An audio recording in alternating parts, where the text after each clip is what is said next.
that's CASSINGLES. I think those moments, I think as an insecure artist, which I think most of us are, um, always battling the imposter syndrome, I feel like there is no definitive moment where that occurs because it needs to just keep happening, because for every time it happens, there are 7 times where you feel the opposite and you get your dick kicked into the dirt just by indifference. Yeah, that's CASSINGLES. So, Courtney, Yeah, Chris. when you turn on a song, what do you listen for? The lyrics. I want to, Wow. Well, I mean, that's a straightforward answer. because that's what I listen for. Yeah. I like to hear the words. I want, that's what I want to hear. I know everybody wants you to say like, oh, the music and isn't it pretty? And like the guitar solo. No, I don't give a shit. I mean, I do. I care about the music, but like, I am a lyrics person. I want to hear the word. Like that's what I connect with the most. I love to sing along. I sing along to everything. But does it matter then if the lyrics tell a story? Sometimes. Well, yes, it depends. Depends on the song and depends on my mood. Ah, okay. I love when lyrics tell a story, but I grew up with the music in my house that my parents played all the time was very like lyrical storytelling. A lot of like John Prine and Mellencamp and like early folk music, and so just a lot of things that were storytelling based. And my family are just storytellers by nature, so I'm really drawn to anything that paints a picture. And I think just with the way I see the world and with like the type of like synesthesia and stuff that I have, everything just kind of lights up in my brain when music and story and words all come together for me. So yeah, the lyrics are are where it's at for me. And when you add the music in then behind that and there's that synergy with it and it kind of hits that button for me and I'm like, "Oh yes, I love this song." There's just that one spark and then I have to know every lyric. Ah, And I know it drives you nuts, but then I have to play that song over and over and over and over and over and over again until I know all of the words. I think everybody's going to really want to pay attention to Joe Stamm, our guest today on Singles. I'm Courtney Dawn, And I'm Chris Margolin. and this is Singles. Hello, hello. Hey, how are you guys doing? Doing all right? How are you, sir? Doing well. Welcome. I'm Courtney Dawn. I'm Chris. It's nice to I'm officially Joe. meet you. Yeah, you too. Is this official? Does this constitute I mean, officially meeting I, somebody? I, I feel like since pandemic time, it almost does. It's like a pseudo meet. It's like, yeah, it's Yeah. like the pseudo meet. But Yeah, I won't yeah. argue with it. Well, it's wonderful to have you as a guest on Singles today. I will say, I'll start off by saying you were one of the first people that I found you on Twitter, Brad Luttrell, who seems to be kind of like a good guide for a lot of people in kind of that country community. And man, he could not stop talking about what a great songwriter this guy Joe Stamm was, and I was I could not agree more. He definitely was correct on that. I was telling Courtney one of the first things I heard, and I've been listening to for a couple albums now.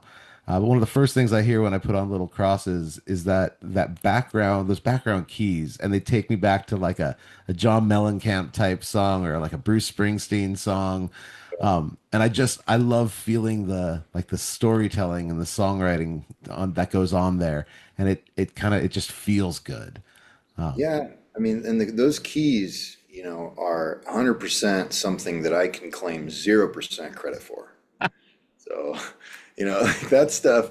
I mean, we don't even tour with a keyboard player. We did for like a year, and I guess we did when we were in the studio. But like so much of that keys stuff and the synth stuff that's going on in Little Crosses, that's really Al Torrance, the producer, who is bringing that kind of color to the record. But Yeah. that's also the very, I mean, those kind of sensibilities are the very exact reason why I pursued Al to produce this record for us, because I love those, I love the sounds he makes and just kind of the ethereal presence that he gives records. Love that.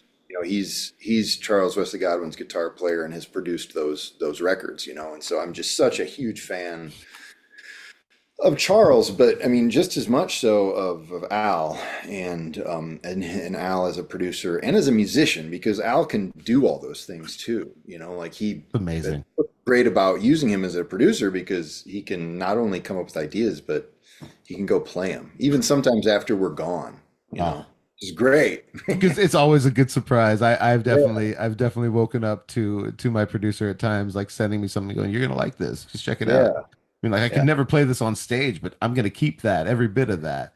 Yeah, and that's something too that my approach to making records is there's no sense in for me that there's no sense in hamstringing a production or limiting a production based on what you can replicate on a stage space. Like Absolutely. that's two different things. Like you should use every resource that you have at your disposal to make a song as good as it can be on stage and as good as it can be on a record. And it Yeah. like the stage, if you can make something sound as the way it does on the record, great if you have those resources and you can do that. But if not, like I don't sweat that at all. Like it just doesn't matter to me. Yeah. It's absolutely the crowd in front of you is looking for that stage energy. They're not listening to the details of each, note that's played, but the people who are listening to the album itself, man. I mean, both are quite the journey. There are two different experiences. Yes, they very much are. Well, we were talking about how you have this, well, listening to your album gave us both this kind of nostalgic feeling that was kind of present in both of our houses. We were kind of filled with the storyteller um, music in our home. So we're both curious what you were like when you were growing up. Kind of who was the earliest Joe? Like when you were first entering school, if you have any first memories of school. Yeah, I mean, Joe didn't give a crap about music, I can tell you that. You know, I, I just, I lived, breathed, everything was sports, when I was growing up from the time I was little. And really till the time I was in college, which is where I picked up a guitar and started just getting into songwriters and getting into songwriting myself and doing all that stuff. But it was really just all about sports when I was a kid. And, not that there wasn't music. My mom was a was the choir director at our church, and she played some piano, and she was playing, uh, you know, Amy Grant and Keith Green, and contemporary or just evangelical Christian music around the house. But like again, like I just wasn't into it. And even when I did get into buying my own CDs, compact discs, kids out there listening, it was just stuff. It was just, stuff to put on in the truck when you're driving around. So I just music didn't really become a thing for me until college. Was the music in the truck country music or was it something different? It was whatever, man. I remember buying, I mean, the Creedence Chronicles record, which is Oh, basically, their yep. their greatest hits record. That's the one I specifically remember listening to the most. Super into Creedence and Leonard Skinner and Metallica, as one There you go. does as a teenage boy, looking for something to blare before football games. That stuff. But I also remember like buying Dina Carter's Hmm. record with Strawberry Wine on it. The 90s country music was definitely something I was listening to. Yeah. I didn't have any sense of boundaries when I was listening. It was just to whatever caught a mood for me. Nice. Well, And go ahead. let's take it away from music for a second and then back to the sports as a kid. What's the sport Yeah. you were the worst at? The That what, worst. what was the sport you were the worst at, but like we're really hopeful about? Like that was gonna be your thing, but nope. Uh, you know, I had a couple of those. honestly, I don't mean to sound egotistical at all, but it was like if I really wanted to pursue something, I was gonna find a way to be pretty successful at it. There were some sports that fell by the wayside for different reasons. Like I got hit in the mouth with a baseball in Little League, and so I was afraid of the ball after that. Makes sense. Didn't really. I played a little bit. I played 1 year in eighth grade. I came back and played it, but then I didn't play in high school because I wanted to get a varsity letter in track, Mm. which I could get as a freshman. But then after 2 years of that, I quit track because they kept making me run the 4x400, which is if you've ever sprinted 400 meters before, it's awful. So I so can't say I've ever sprinted. Not unless I was being chased. I mean, I I don't have, but I don't recommend it. They kept making me do it. I just wanted to triple jump and long jump. But yeah, I mean, I pursued basketball and football very, very ambitiously, and that's how I got a scholarship to play football in college. And I love that you were afraid of getting hit in the mouth with a baseball, but yeah, football was the next best thing. those you get a baseballs face come mask. flying at Yeah, you. there's a face No, mask. That's true. baseball is way scarier than football is. You Yeah. know, Oh, you and got yeah. I would still say, I mean, I've had four shoulder surgeries, all as a result of football. I still can't throw overhand fetch to my dog, but I would take those injuries any day to getting hit square in the mouth with a baseball. It's the Fair. worst. Fair. Growing up in a baseball family, those baseballs come at you Yeah, just fucking fast, and they're there's no harsh. cushion. Yeah, there's no cushion. No, there is not. My little brother is 7.5 years younger, and so I grew up with just there. Everyone had that rule, like no balls in the house, but that was free game in my house. It's like as soon as my brother was born, that rule was off, and there were just balls everywhere flying. Yeah, and I also think like Little League these days, I think they wear face masks on their batting helmets. Now, this wouldn't have helped me. I was playing catch Right. before a game and not paying any attention, and a kid threw it, and I turned around because he yelled at me that the ball was coming, and I Oh, turned around and got whacked right in the mouth. But helpful. but yeah, I still think though, like if I could have went and if we'd have had face masks on our batting helmets, because that was the main thing, right? Yeah. It's like, man, I don't getting pitched at. That's That's a lot. yeah. So I think if we were wearing face masks, I might have stuck it out. But yeah, it was it became too stressful for me. Those baseballs flying around. I love that. When you got to college, and you finally got your guitar, what were the first things you started playing? The Chris Knight. So there are two songs I specifically remember as like kind of the first songs I could play through, and one was "Framed" by Chris Knight, and the other one was "Wicked Twisted Road" by Reckless Kelly. Okay. Which is great if you're just learning because it's the same, like Wicked Twisted Road is just the same four chords over like the whole song. Hey, And most so bands have spent 30 years writing the same four chord songs and it's yeah, worked for yeah. everyone. So, Still amazes me how much mileage you can get out of one chord progression into so many different songs. But yeah. those were kind of the first songs I was brutalizing my friends and roommates thinking I could play. I still think about like a couple of my friends that would come over and sit on the couch or the porch and like and not tell me like this isn't entertaining and you're not very good. Like why like I what do you you're not proving anything to me. There were so many people in my life in those early years and probably still today that had the grace to not tell me to quit, to just um That's a big deal. Like it it's a is. So bigger deal than most people would think. yeah, and I try to keep that in mind because musicians are some of the most judgmental people on the earth.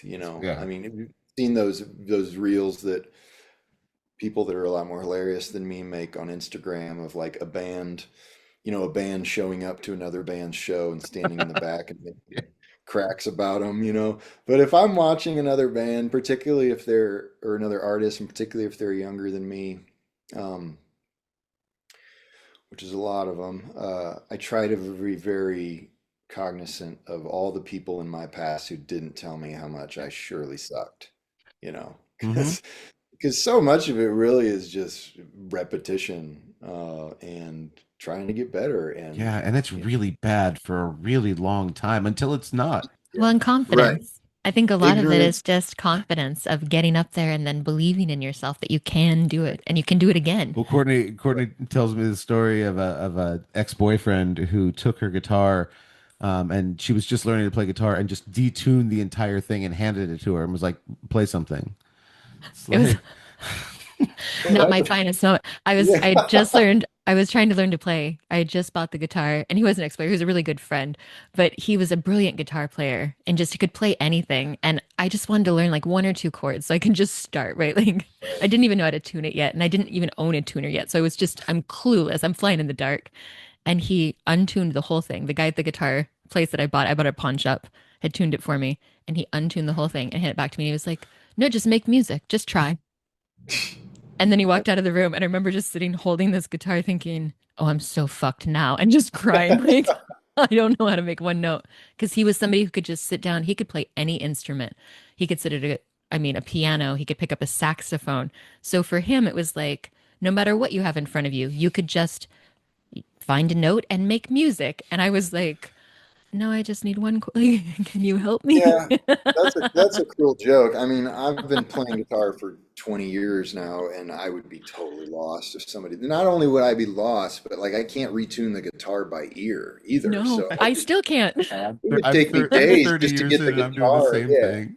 it would take me days just to get to the guitar back to where it was tuned a little bit. But I think, I think there was a blind confidence element to getting going in music that I'm very grateful for. That probably ties back in, if we want to sit in the therapist couch, it ties back to just my history in sports and having success in those arenas and having a very encouraging and supportive family and parents and community growing up because I was good at sports and we had a lot of success and individual success doing that. And I think when I dove into music, I kind of carried that same blind confidence with me that I was doing. I remember sitting in my living room once and I had just learned probably one of those initial chord progressions. And I know it was a Chris Knight song and like playing it for my brother and sister, like expecting them to know without the words what I was playing, like not even knowing, and my sister who played guitar at the time was kind of like that chord progression, could be thousands of different songs. But But good job, brother. Keep going. yeah, right, right. So I'm actually reading for the second time. I'm reading Stephen King's book on writing. Oh, I taught creative writing for a decade and I used that book in my classroom. I love that That's that an book. absolutely marvelous book, and anybody who writes any kind of way Hmm. should read it, including songwriters. But one thing he was talking about, like the pyramid of talent, in the section I was reading today, and he talks about how if you're a bad writer, nobody, you're not going to be, no, you can't make a bad writer a good writer, but you can make but you can make a competent writer a good writer. Hmm. Like there's these people in the middle, like outside of bad writers and outside of the geniuses at the top. Like there is some upward mobility that can occur for a writer in the Oh middle, yeah. and so I that very much I feel like that's very much something I can recognize in my career is that I think I had enough competent natural ability um, in songwriting that I think I'm hopefully approaching good songwriter. But that's not for me to judge. Yeah. That's just kind of that's in my own little head. The way I'm processing that particular section of the book and looking back on my own career because somebody posted just today a music video we did like in 2017, and I think the song is awful. But honestly, it's probably competent enough for somebody who didn't know dick about writing songs at the time. Well, and it spoke to somebody enough who still wants to post it. So I mean that's Yeah, yeah, no shit. for somebody it did something somewhere. Right. Was there a big like what was that mental switch like when you went from because you don't usually hear, the athlete that completely transitions to an art as their career.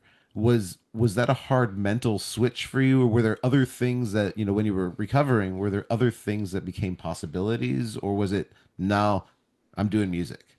Um, you know, it always feels simpler in the retelling and in hindsight, but really it was just, I had football was over, sports were over. Uh, and I had kind of thrown myself really into my studies in academia. And like as I was leaving college, I had to take an arts course. So I took intro to guitar, started writing songs. I just, at no point in those early days did I imagine doing this for a living. It took years to think maybe I could really do this for a living. But it was just, when I really catch interest in something, um, I don't have the capacity to do it um, lightheartedly. Yeah. I pursue it pretty aggressively and want to be an expert at it, which, that has certainly eluded me in the pursuit of music. But at the same time, I just get pretty passionate about wanting to get better at it. Um, and I think for me in the music field, like that's not like I want to get better. And my focus is, as far as that has been really the songwriting. Yeah. Um, you know, I, Guitar is one of those things I do just well enough to write songs, and I'm okay with that. It's always going to be that way. I have no interest in putting in the time and effort that guitar players have to do to get really good, Yeah. and I don't care to. Like that just doesn't do it for me. But so that I think that's really what it became. It was like the one passion that I had for so long was no longer something I could do actively. So I think it was more of just kind of a vacuum. It was kind of I needed something to do, and music came along and kind of filled that vacuum, and then I just kept doing it. So in those moments, you know, who became your teachers? Who were the songwriters that kind of became your professors? Yeah, lyricists, and storytellers. Chris Knight, I've mentioned. Anytime I do these podcasts, I say his name so often because he's That just good? been such a formative songwriter for so long for me. And I've never set out to mimic anybody, but certainly his stuff was kind of the stuff I wanted to do. I wanted to paint pictures. I wanted to tell Mm. stories. I wanted to create settings with words, and he does that so well. And Chris Christopherson too would be the other guy early on that I was listening to a ton. Now, obviously, there's been so many more over the years, um, and there's been so many more people who I respect. That I aspire to be anything like. Um, but early it's just very much Chris Knight. I feel like I always make this answer longer than it needs to be, because it really just is. It's really just him. That I listen to those records so much, his stuff so much.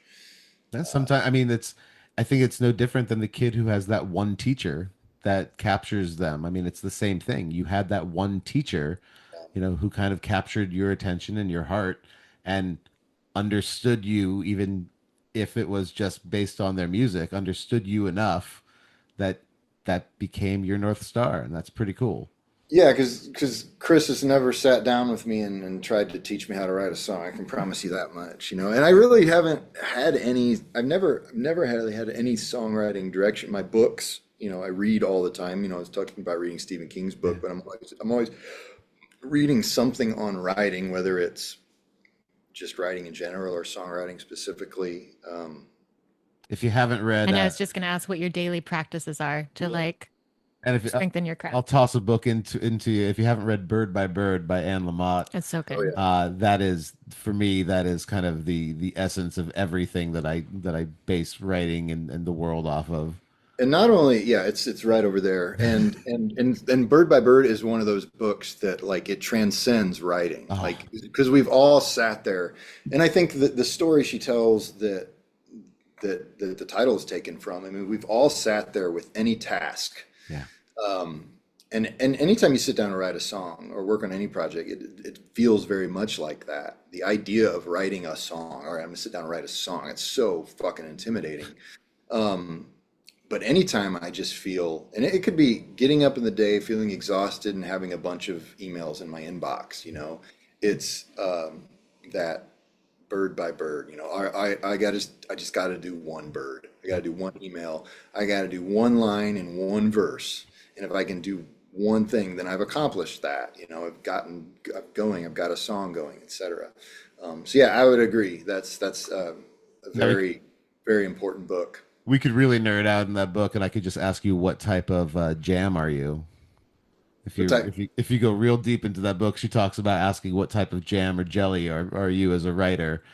It's a great section. If you haven't gotten to that I, one, definitely come back I to that need to one. evidently I need to reread it because I don't remember that You're not particular. alone. I don't remember that section Oh, either, and I don't know how many times I've read that book. And I make so much jam. So now I'm like, well, now I'm mildly hungry and I want jam.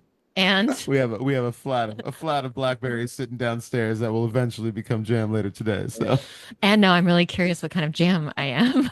Yeah, yeah, and I'm trying really hard not to I'm gonna have tell to. it. Not, I'm trying really hard not to tell the difference between jelly and jam joke. Oh, now we got to hear it though. So No, no, no, no, no. It's far too filthy for Oh my God, now I'm this want to family know. program. Oh, this is this definitely family not program, fucking family programming, we but are. thank you for thinking that we could be. I That's so nice. I reference the difference between jelly and jam in my song "Whiskey Dick," All right. which is one of my. It's on my. It's one of the stupidest songs I've ever written. But I had to, Everybody needs a whiskey dick song. It's okay. yeah. Everyone's had one, Right. whether they wanted to or not. Yeah, that's kind of the point. Yeah. So But anyway, anyway, In our family that all program, matters. welcome to the our family Life Lessons. programming. Life Lessons brought to you by CASSINGLES. Deep thoughts with the singles. Right. So were you when you started getting a couple songs under your belt, were you an open mic guy, or did you kind of finally put together a set and just jump on stage and go for it? I did an the first time I ever performed with a guitar, one of my songs was at like a coffee house open mic. And it was literally just a couple months after I'd started learning to play guitar. So that again, you talk about just people not discouraging you. Um, it had to be terrible. But no, I was never a prolific open mic guy. Uh, I just, and this kind of, you're talking about teachers. I listen a lot to Joe Pug's The Working Mm. Songwriter podcast. Um, not as much as I used to, but for a while there, that was like my community because I've never been, I've never lived in Nashville. I've never been in close proxy to a community of artists who are trying to write songs and and uh, and do it seriously, Um, so it's just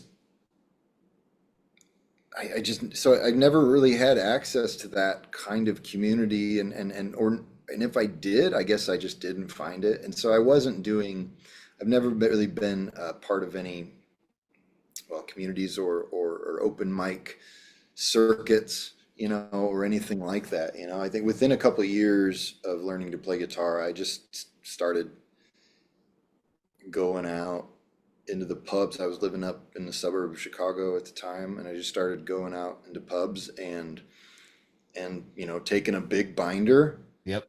Oh full yes. of songs that I printed out and organized alphabetically into sleeves Mine put is on a definitely microphone. still sitting in the garage. I Yeah, definitely have a few of and these. went out and started playing songs. And I remember naively thinking, like, man, I'm just gonna go out and I'm gonna play all these great Chris Knight songs, and people are gonna realize how much they're missing by not listening to them. Which, in effect, is like it in a pub setting. That's as good as just playing your own music, or it's not as it's the same thing. Like nobody's heard these damn songs, so they don't give a shit. They don't care. Um, so I just went out and started doing that, and then I would, sprinkle in some of my songs here and there, and I mean, shit, I did that for 12 years probably before I started, just going out and doing Joe Stamm and Joe Stamm band stuff exclusively. What was the first song you ever wrote? It was called Eight Ball, and it was about playing pool. At the time, I didn't even know that that was a measurement of cocaine. So I'm sure I have it somewhere. It was like eight ball, na na na na na na na na na, eight ball, na na na na na. It was like sinking the eight ball too early as a metaphor for life. Um, Could be a I've metaphor got for a it couple written. things. Yeah, and exactly. And I've got it. I'm sure I have it somewhere in a tub. I should look it up and just see, how much crossover there is between what I was writing about, like, and cocaine use. That's Um, amazing.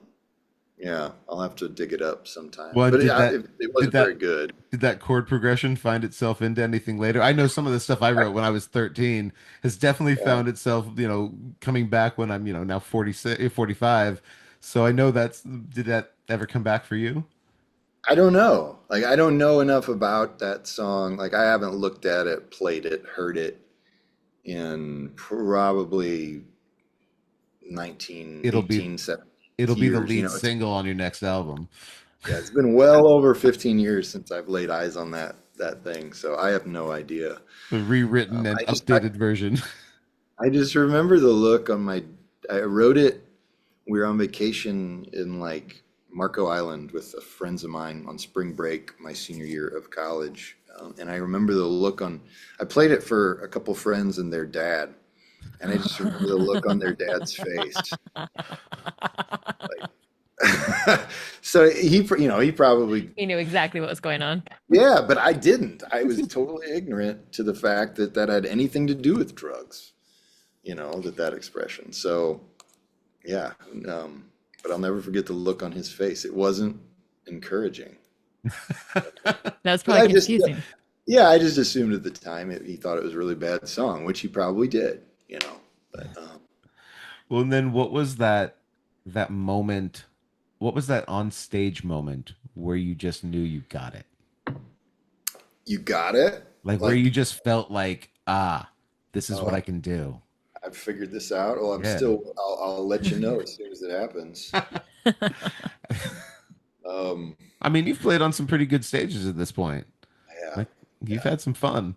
I have. And, I think those moments, I think as an insecure artist, which I think most of us are, um, always battling the imposter syndrome, I feel like there is no definitive moment where that occurs because it needs to just keep happening, because for every time it happens, there are 7 times where you feel the opposite and you get your dick kicked into the dirt just by indifference. Yeah. Um, but more and more, it's just, uh, man, it's a lot of these shows because while we don't have huge audiences, but the people who show up, they're just not indifferent. And there's nobody showing up who's just not sure or I mean, don't get me wrong.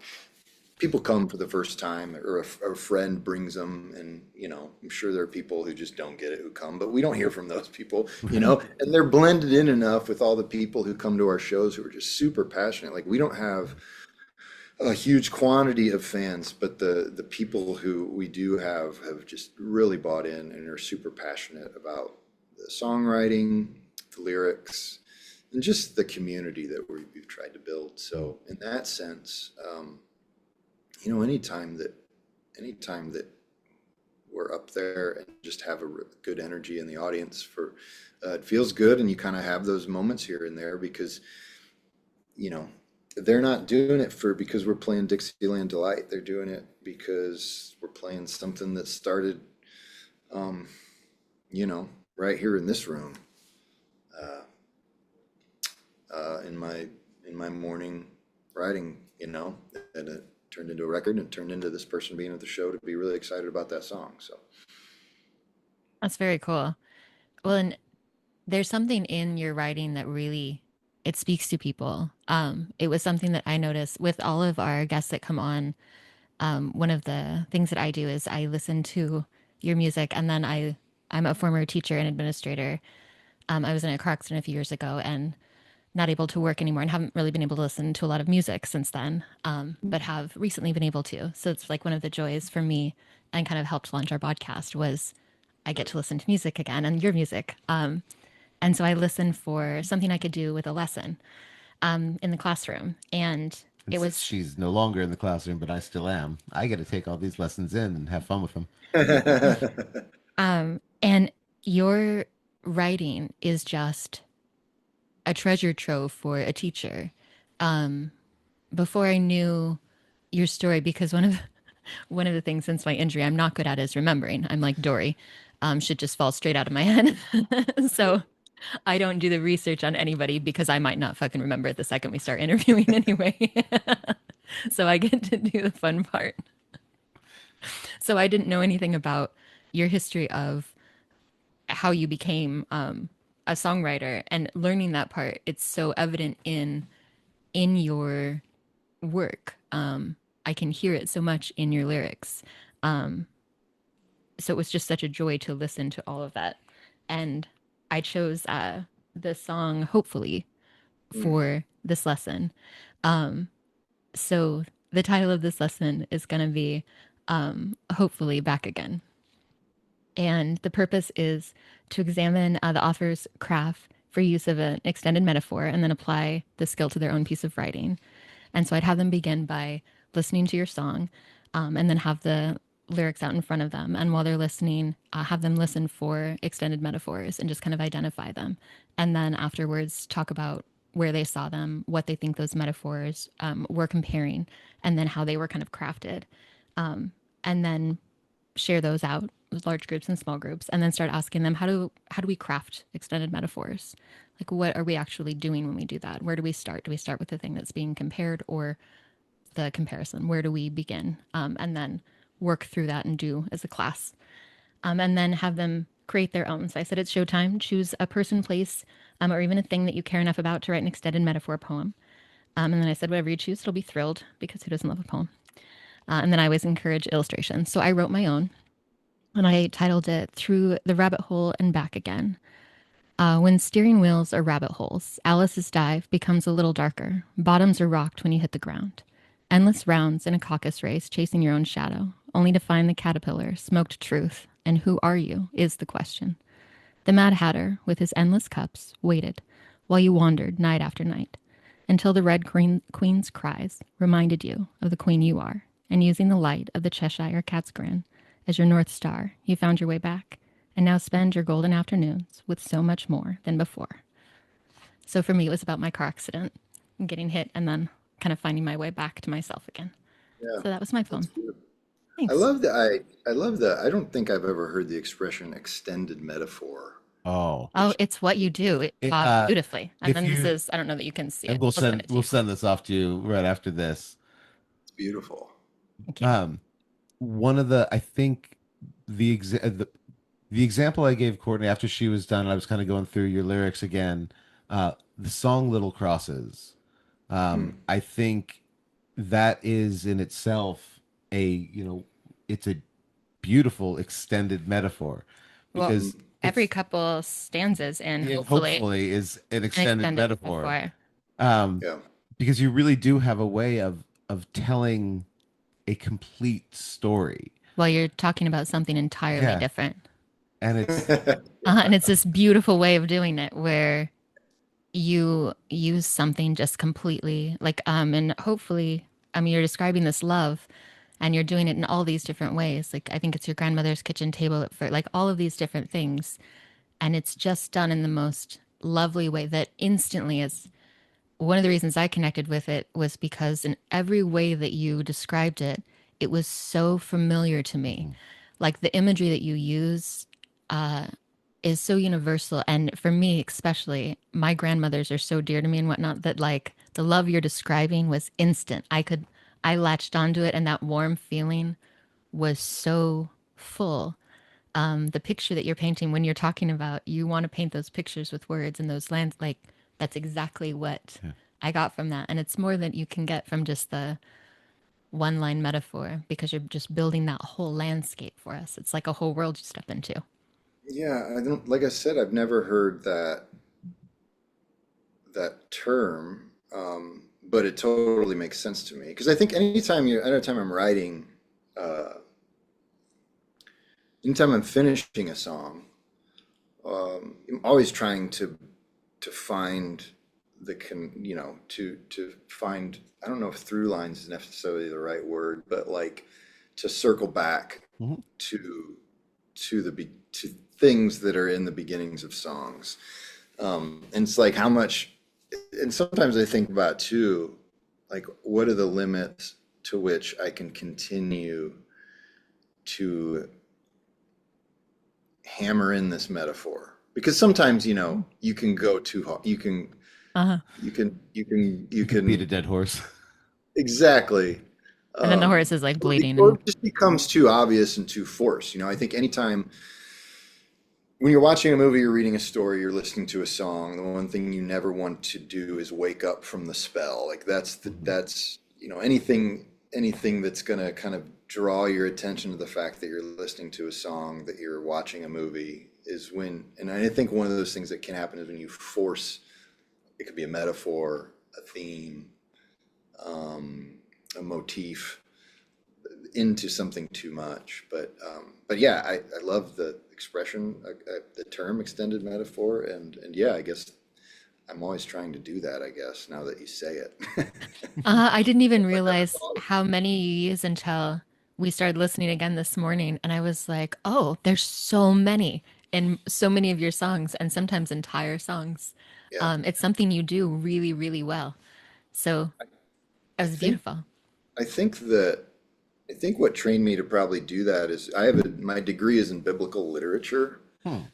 I transferred after a couple years to a private uh, evangelical university and majored in Bible. And one of the things that I think biblical studies really became is just trying to figure out, like it's like you're always trying to figure out things that the authors were saying that they didn't actually say.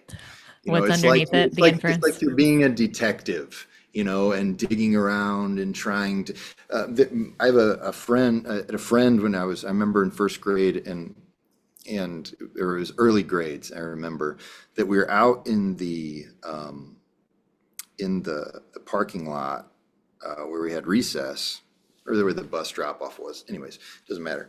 Like finding paper clips and like we had fabricated some mystery, and we were really fabricating it as we went. We were trying to solve some case, but we didn't even know what the case was. We didn't know what the problem was. We didn't know what the crime was. We would just find random things in the park, in the playground, and then try to tie them into whatever storyline we were kind of creating as we went. And I think both of those things is really what songwriting is often doing, is you're trying to find interesting things that can say interesting things, and at the end you want all of those interesting things to tie together in a cohesive way, and that's what that exercise in the playground was. That's really what studying the Bible and explaining it is, and that's really what I think songwriting is for me anyways. I like that. I love that. It I feel like that's what very your well life said. is like some interesting Yeah, things over here and some over here. And hopefully if I mash them together, like it'll all work out in the end. makes sense of all this random shit. Right? Yes. Yeah. And Yeah. And in the end, it comes together beautifully. yeah, hopefully, yeah, Well, yeah. Joe, thank you so much for hanging out with us today on Casingles. This was awesome. Thank you so much for being a part of the Casingles family. It's been wonderful. And you ever want to talk writing, you have our email and I will happily Yes, talk writing with Oh, you we can absolutely. anytime. definitely share writing books back and forth all day long. That would be a lot of fun. And I think too, just anytime my self-esteem needs a boost. I need to get on with you guys, and you can tell me Anytime. how great I am in extended metaphors. Anytime. Perfect. I will happily Hey, send those, talk writing with you send any new anytime. songs our way. We will Yeah, workshop them with you. I love it. Well, I just did one. My daughter. I know we're getting off here, but my That's all right. daughter had told my wife recently. My daughter's 2.5, and she told my wife recently that the moon was looking for her babies. And I Oh, and I like, man, that is such a like what a beautiful idea. And Yeah. so I have this fan club. It's called the White Knuckle Club, and part of the deal is that every couple months I got to play them a song that's just right out of the notebook that I haven't released. And so the one I did yesterday, that's getting really strong replies from that club, and they're not, which isn't always the case. They're really excited about it, but that's the one that I tied in, and it was kind of like the moon circling, looking for babies, and chasing the sun, who's dragging its train through the sunsets all over the world. And I'm paraphrasing a little bit, but just that idea of the moon and the sun, the moon chasing the sun while looking for babies. I don't know. no, I love that. I make little books, and that makes me want to make like a little book of, if I make Yeah, one, I'll send you a picture of it. it's Because I make awesome. these little folding books all the time. And now my brain's like, now you have to make one of the There's a moon lot. and Yeah, her I mean, it's babies. just as something a toddler says. There's so much you could do Oh, with just that's that one little idea, which I is love just that. When I we have a 15-year-old daughter, and I came in when Leo was about 2. And when she was trying to figure out a name for me, eventually she settled on Shashi, which means moonbeam. oh, Uh, nice, so beautiful. Uh-huh. moon It's a big thing in our moon is a house. big thing But in our house, in our world. So there that's was a really lot of cool. things that she would say when she was little. She always had like a little poetic way of saying things, and then I would just jot them down for later. And to I warn you, three. I always said 3-year-olds are assholes. 2 was like her sweet spot, and then she became 3, and she had all of her own opinions. And like my kid was the easiest kid in the whole world. She slept through the night, all the things. Like she was just. I was like, I'm never having another one because I'll never get a kid like this. And then Like, she became 3. and I mean, I have the Not to greatest scare kid in you the or world. anything, Yeah, but no Well, no, kidding. I'm 2 months away from that. well, So she just had every opinion. She was like, she all of a sudden was like a full person, if that makes sense. Like before, she was like, not that she wasn't a person, but she didn't have like all of these opinions and thoughts herself. And then she hit 3 and she was like, well, absolutely not, and because I don't like this. her And this is favorite what I thing think about it. And up until a few years ago, her favorite thing to do was say, "Well, when I was 3," and she would actually reference being 3. It was always when I was 3. and we were all like, I know we're all traumatized by 3, but it was man, brilliant. Oh, It was a delight because she could tell you all the things she thought and loved, and I'll you'll look love forward it. to that. oh. Well, Joe, thank you so much. And next time you're out in the Portland area, let's definitely make a chance to connect. It's a So bucket list to get out to the Northwest at some point. awesome. Well, We'd we'd love love to to have have you. you out here. All Good right. Well, seeing thank you. you. All right. Have a good one. Have a great rest of the day. You too. Enjoy. Bye bye. Thanks for listening and following along. We'll be back soon with more stories and songs. That's CASSINGLES. That's CASSINGLES. Yeah, that's CASSINGLES.